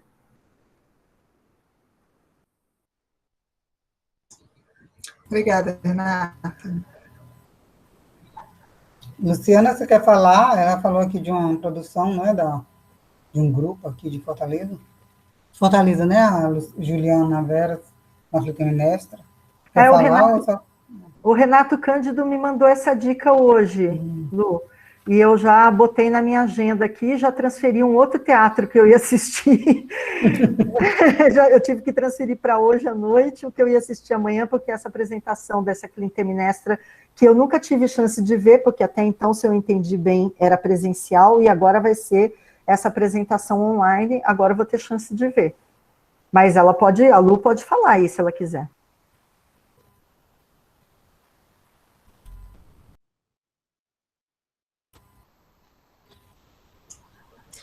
Então, mais uma coisa, Renata, essa questão que você colocou que é muito interessante, né, porque para alguns, né, teatro é sempre presencial, quando ele é transferido para outro meio, ele deixa de ser. Tem diretores que se recusam a deixar gravar suas peças, né, o meu marido Fábio trabalha com Beckett, você sabe, né, então tem diretores excepcionais, né, aqui no Brasil, que simplesmente não permitem nenhum registro, a não ser muito curtos para divulgação dos espetáculos, porque eles entendem que o espetáculo acontece presencialmente, ele muda de um dia para o outro, da interação da plateia com os atores, etc., né? Então, essa questão que foi colocada lá também por aquela Medéia Seco, que você falou que se é ou não teatro, né, o que a gente está assistindo, e de algumas dessas apresentações que foram para o teatro, a maioria das Medéias que você mostrou, e que foram reformatadas para esse formato, essa mídia digital, né? Então, é uma discussão interessante também, né? Eu acho que eu posso fazer algum comentário sobre isso, porque eu acho que deve ter mais do que um fator que interfere nisso. Eu acho que tem uma questão econômica também, né?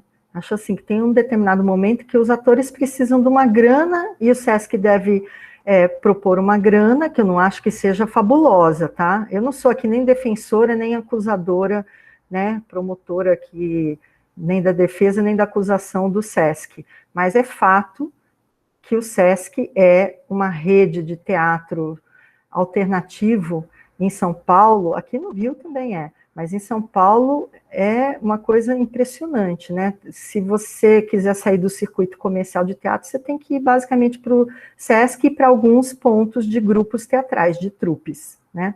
Então o Sesc é muito relevante, não dá para negar. E esse teatro alternativo, né? Não mainstream, né? Como se diz, né? Esse teatro que não está necessariamente com atores globais, não quer dizer que eles nunca apareçam no Sesc, não é isso que eu estou dizendo, mas não, né, não é um palco garantido para eles, enquanto outros grupos sim conseguem.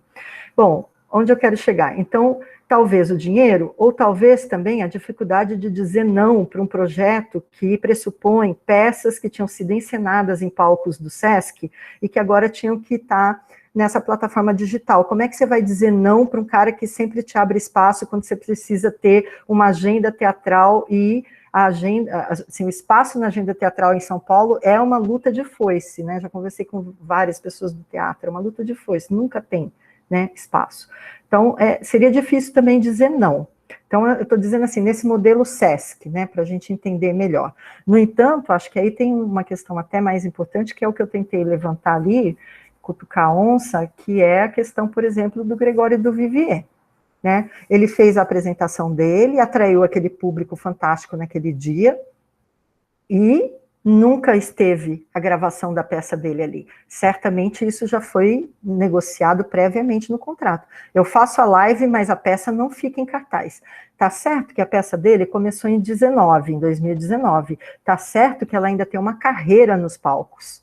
Mas ele mesmo, e eu não estou criticando ele, tá? Não é, assim, não é bem que eu estou fazendo uma crítica do tipo, ai, que poderoso, então ele pode mais do que os outros. Não é bem isso que eu estou querendo dizer. Estou dizendo que tem uma correlação de forças que te permite negociar determinadas coisas, né? Ah, então por que será que ele fez essa live? Bom, coincidência ou não, ele estava lançando o livro com o texto da peça, que já tinha sido lançado em Portugal, né? E que faltava lançar no Brasil. Então teve ainda por cima essa coincidência.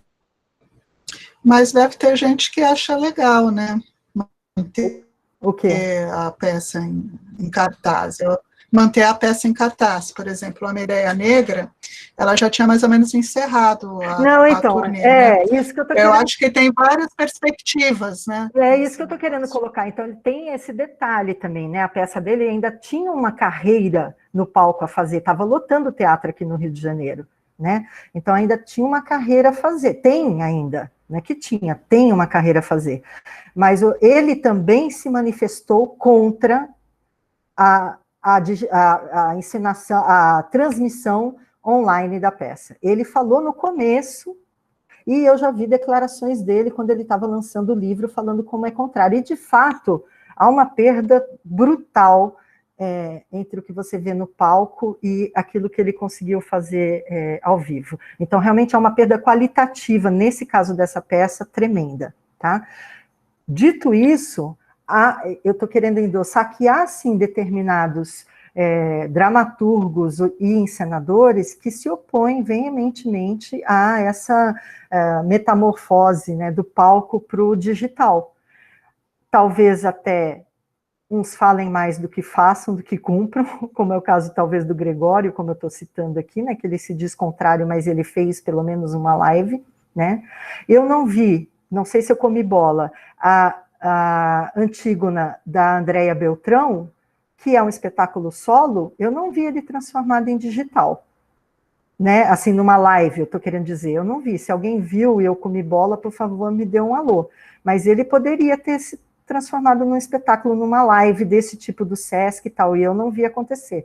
E ele já tinha uma certa carreira, né? Todas essas medeias que eu apresentei são coisas recentes, 2017, 18 e 19, né? 2017 é Mata Teu Pai, que é a mais velha dessas aí.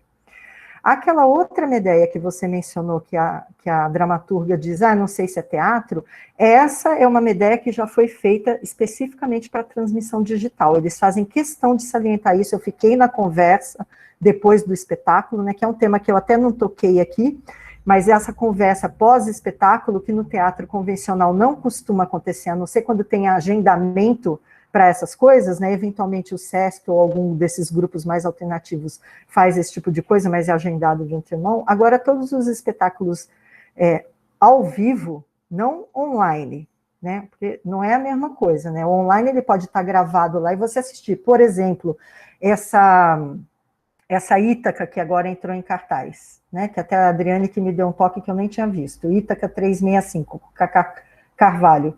Eu já vi 2 vezes, ela é gravada, ela não é ao vivo, né? Você entra lá naquela hora e vê aquela gravação, certo? Não é a mesma coisa que uma live. A live, hoje em dia, pressupõe uma conversa posterior com os atores. E os encenadores e os atores hoje, e os produtores dizem, não, isto faz parte do nosso espetáculo agora. Então, tem uma reformulação, realmente, dessa disposição de interação com o público no teatro, que eu não chamo, não dá para falar ainda pós-pandêmico, né? Ainda é pandêmico, me parece.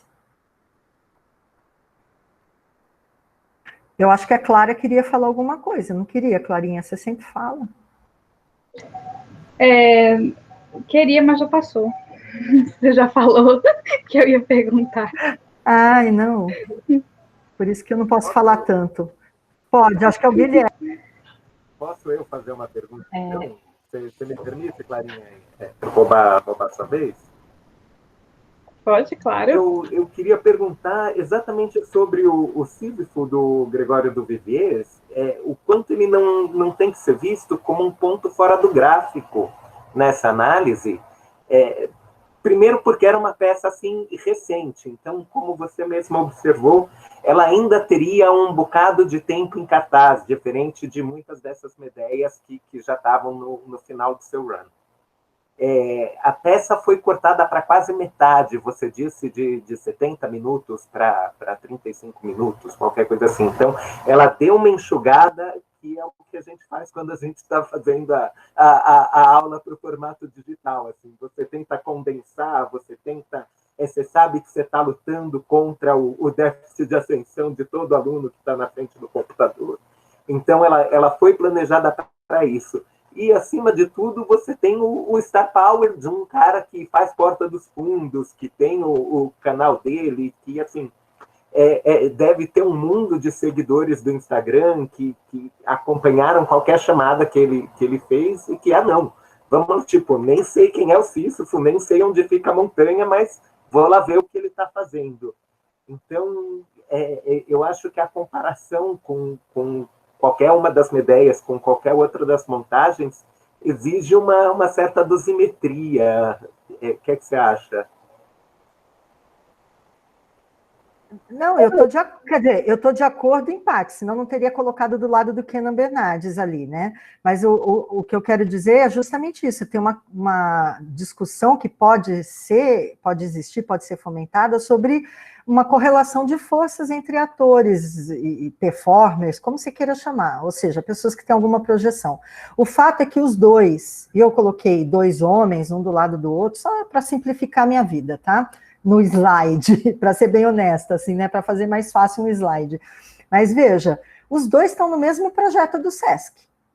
Entende o que eu quero dizer? Não é que o do Gregório foi uma iniciativa dele, e certamente ele tem sustentação para fazer uma iniciativa desse tipo, com a empresa dele lá, do Porta dos Fundos, ou qualquer outra empresa.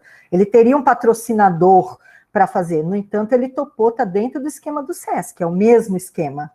Né? Hoje você tem mais de 40 peças lá, 48, 52, nem sei, é só clicar lá, né, que vocês vão ver lá a lista de peças. Não é só a dele que não está mais disponível, tá? Eu só peguei a dele, porque a dele não é nem que trata do mito de Sísifo, né, para falar a verdade. Quem viu a peça há de saber que é simplesmente o movimento, né, do subir e de depois você ter que cair de novo e começar tudo de novo, que ele utiliza. É totalmente alegórico, mas é uma bela peça, eu acho que tem que ser vista. Eu gostei muito quando eu vi ao vivo, né?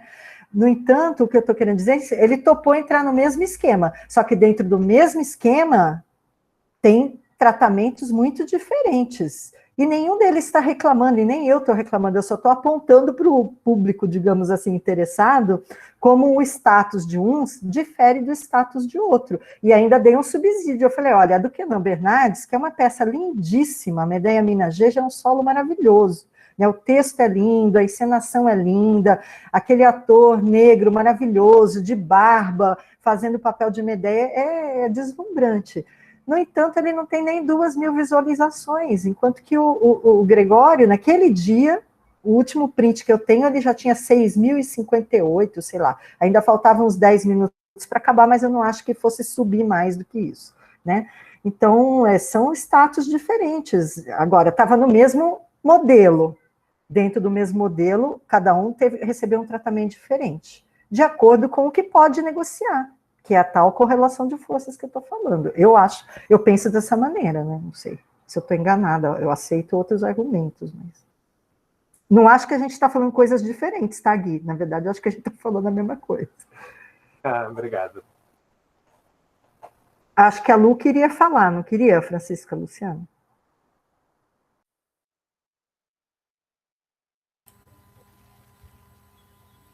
Desculpa, boa tarde. Eu estava tentando ligar o microfone. Era, na verdade, só te responder sobre a peça da Juliana Veras, que eu citei agora há pouco. Essa vai ser a primeira versão on-live, como vocês chamam, né? Online.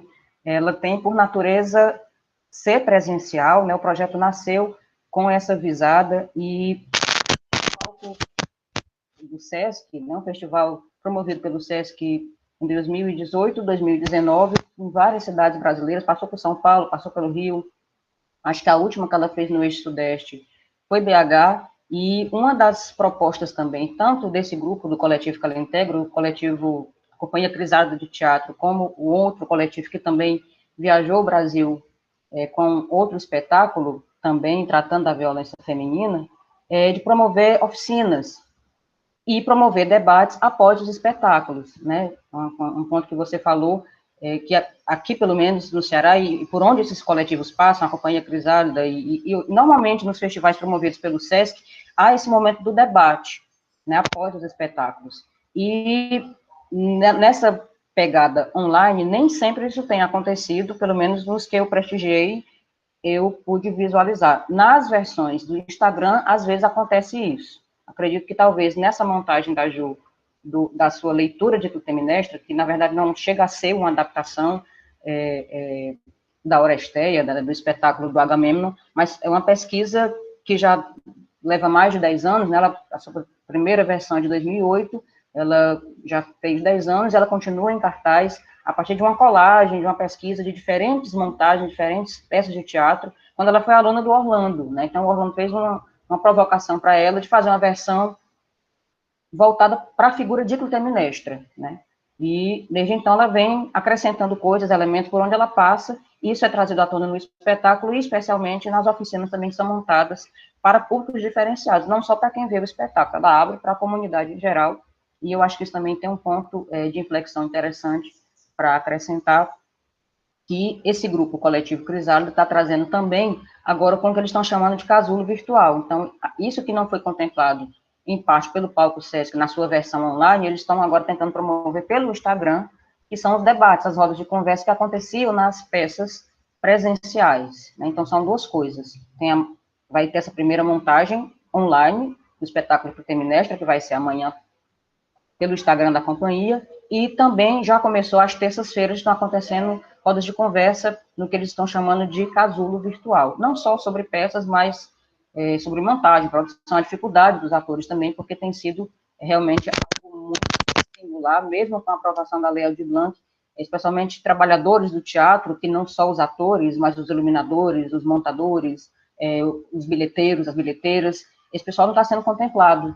Eles já não tinham sido contemplados com o auxílio emergencial e tampouco foram, pelo menos boa parte, até onde eu sei, não foram com a Lei Aldir Blanc. Então, o pessoal que está no limbo, eles continuam invisíveis nesta sociedade, ainda no momento de pandemia, né? Então, eu só queria acrescentar isso e sugerir que visitem, né, a página, conversem, acho que vai ser interessante trocar uma figurinha com a Juliana Veras, Renata, recomendo demais, a Adriana, se não conhece também, é uma figura interessantíssima, que eu tinha muita vontade de fazer, muito gosto de apresentá-la a vocês pessoalmente, porque tem uma mente fervilhante, borbulhante de ideias. Obrigada, era isso. Bom, eu tenho uma proposta para você, eu vou ver a peça, mas você podia escrever alguma coisa para o blog, você está muito mais preparada para escrever sobre ela do que eu vou estar, mesmo que eu me dedique durante uma semana inteira. Então, considera isso aí, Lu, fazer igual a Adriane já colaborou, a Ana Maria já colaborou. Bia, você já colaborou no blog? Não me lembro. Não. Ah, tá me devendo, então.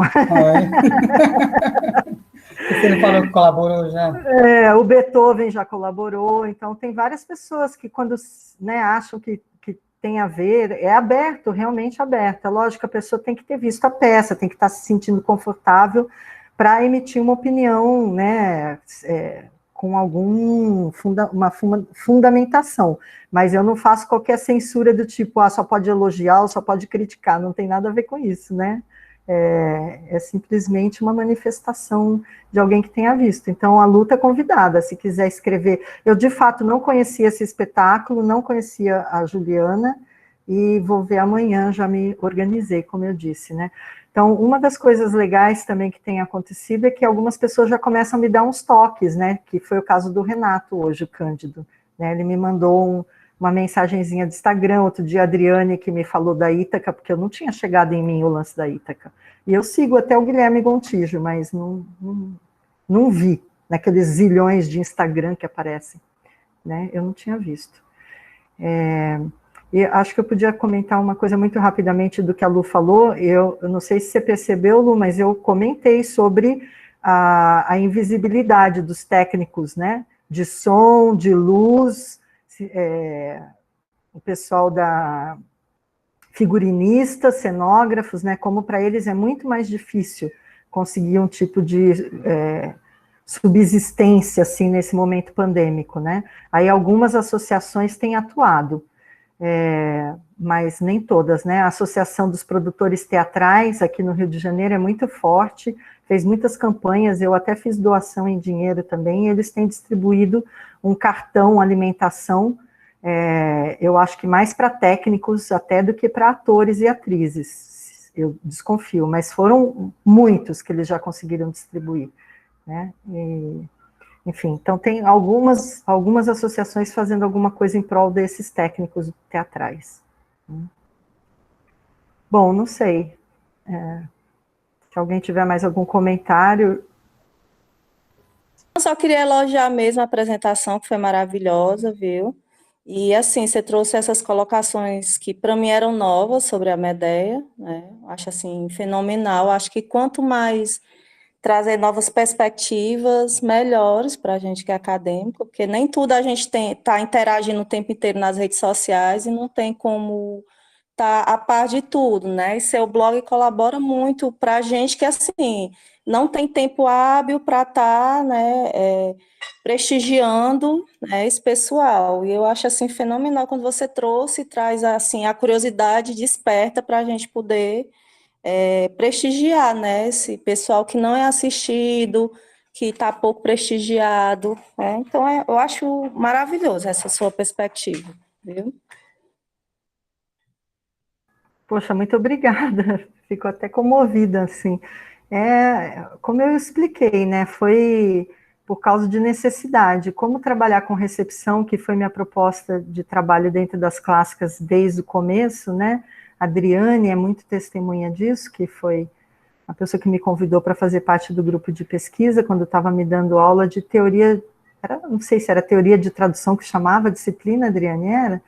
Então, e desde o começo eu sempre quis trabalhar com essa questão da recepção, não é que eu não mexo com filologia, né, gente, eu até escrevo artigos sobre palavras latinas mais usadas, menos usadas, eu sou meio maluca, faço umas coisas assim que não tem nada a ver com recepção também, mas oficina de tradução, exatamente.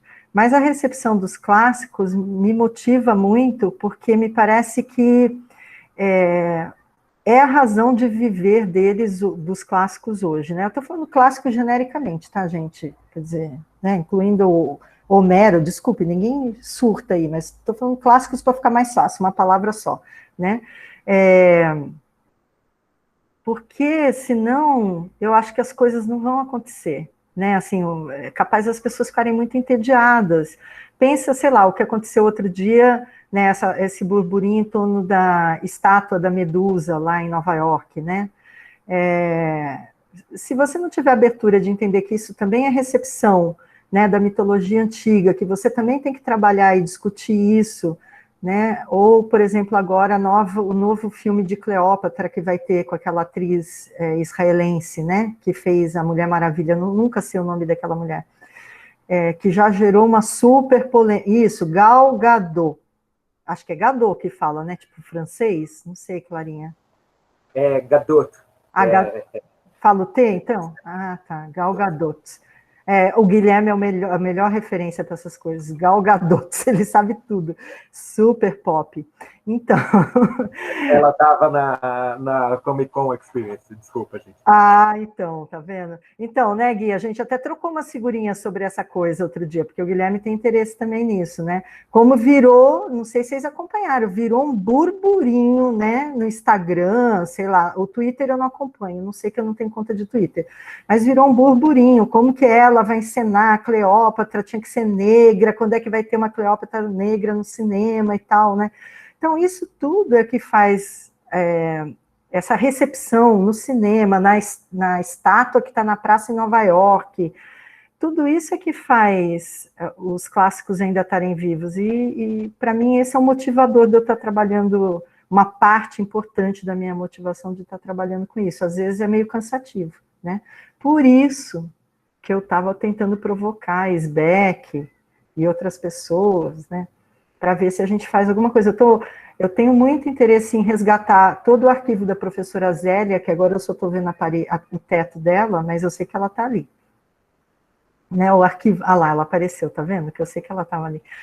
O arquivo da professora Zélia precisaria ser digitalizado, porque são muitos recortes de jornal, né, professora? Não sei se a Zélia quer falar alguma coisa sobre isso. Ela é a pessoa mais importante.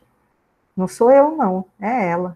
Porque é ela que tem aquele levantamento que, quando a gente fica desesperada e precisa, professora, teve quantas Medeias antigas, não sei o que, no década de 80. Ela que tem o levantamento, não sou eu. O meu começou há 4 anos, né? E precário, como eu disse. Renata, eu queria fazer uma última provocação, né? Que é uma questão que você começou falando, que o trabalho tinha que ser colaborativo também, né? Que é uma coisa que eu venho insistindo com relação à história da tradução dos clássicos no Brasil e tal, tem que ser um trabalho colaborativo. Cada um sabe um pedaço da história e tem um pedação que todo mundo ignora. Mas, com o teatro também é isso, né? Tanto o acervo da Zélia, que é muito centrado em São Paulo, é todo centrado em São Paulo, quanto o seu, que porque você foi trabalhar no Rio, cobre o Rio, o eixo Rio-São Paulo, se perde muita coisa do que é feito Brasil afora, né? Então, essa é uma questão também, não é? Para mim é uma questão desde o começo, tanto é que agora, durante a pandemia, eu assisto tudo de onde quer que venha, desde que eu tenha como assistir, né, que esteja online, eu assisto. Agora, o eixo Rio-São Paulo, eu cheguei a comprar passagem para ir para São Paulo para assistir uma peça, né, que eu estou em Niterói, para assistir uma peça que estava no último dia, senão não daria para eu ver e tal, mas eu posso me dar o luxo de fazer isso, porque eu tenho uma casa em São Paulo, vou e volto, né? Quem sabe da minha vida sabe que eu tenho essa facilidade. Mas como ver, por exemplo, Magilute é o grupo de teatro do Recife, é o grupo de teatro que eu mais amo de todos, assim, é a coisa mais fabulosa que existe. Toda vez que eles estavam em São Paulo, eu ia ver alguma coisa, só que eles fizeram Shakespeare, fizeram outros clássicos, né, fizeram Hamlet, que chama Dinamarca, que é maravilhoso e tal, mas não clássicos nossos da antiguidade, né? Mas, assim, toda vez que estava em São Paulo, eu ia, né? Mas eu não tenho como ficar me deslocando para o Recife, não que eu não quisesse, que eu amo o Recife, mas não tem jeito. Agora, com a pandemia, eu tenho tentado acompanhar tudo que eu posso, mas sim, quer dizer, Renato Cândido, que é super ligado, né, nessas coisas de, pelo menos em livro de teatro, eu acompanho ele, estou vendo se ele está sempre com um livro novo na mão, né, de clássicos e tal. As pessoas estão, é isso que eu estou dizendo, eu deixei a mensagem final, foi, o blog está aberto, né, e eu não estou jogando palavras ao vento, a Adriane sabe, né, eu já convidei, ela já se ofereceu, teve gente que já falou, não, eu quero fazer, o caso da Flávia foi esse, a Flávia falou assim, você quer que eu escreva? Eu falei, eu quero, claro que eu quero, né, então, está aberto, e tem muito teatro bom acontecendo, acabei de convidar a Lu, gostaria que ela colaborasse. Agora, de fato, fazer um projeto, como a gente tem o pessoal lá da Inglaterra, né, que tem aquela, sempre esqueço o nome todo, APGRD, ou, né, eles têm um arquivo físico, né, que eu nunca visitei, mas eles têm, eu tenho tudo quanto é peça de teatro, eu trago os folhetos, eu tenho pilhas de folhetos na minha casa, sabe, só não tenho cartaz porque eles não me dão, mas os folhetos eu tenho todos, né, recorte de jornal, de fato, eu não faço, né, eu não costumo fazer, mas esses textos que a gente está publicando no site, no blog, começa, daqui a pouco, sei lá, pode desaparecer esse provedor de serviço. O que eu vou fazer com isso tudo? Em algum momento eu vou ter que dar um jeito de... Por incrível que pareça, a gente ainda acha que o livro é o suporte mais confiável. Eu não sei se eu estou ficando louca, mas eu ainda acho que é. Porque vai lá no meu blog, clica lá, tem uns links que sumiram lá, entendeu? Você não tem mais como acessar aquela programação, aquela agenda que estava colocada.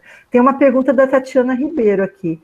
Se alguma Daqui a experiência... pouco vamos concluir também, né? Já estamos na hora. Só terminar de falar aí com quem já perguntou. Acho que só vou responder ela. Parece loucura, mas é método. Eu vi Parece Loucura, mas é método. Da Armazém Companhia de Teatro, com personagens de dramas da antiguidade. Não, que eu saiba, não.